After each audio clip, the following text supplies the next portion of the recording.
Troy here with Pro Restoration. We're here today helping a local veteran restore their roof from an insurance claim. This customer here wasn't fully indemnified through their insurance company for their roof replacement, so we decided to take the opportunity to help out our local community, and we picked a veteran to do so. So Pro Restoration has taken on the additional expenses that insurance company didn't cover to get this roof back to pre-storm condition.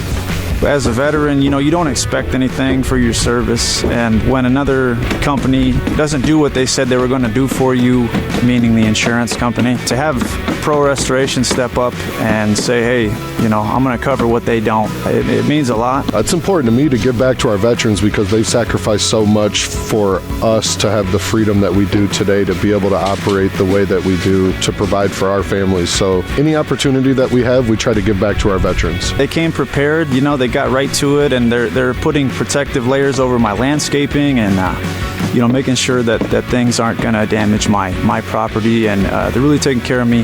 This is a serious deal, and they take pride in their work, so it shows that they care about their community. I'm grateful.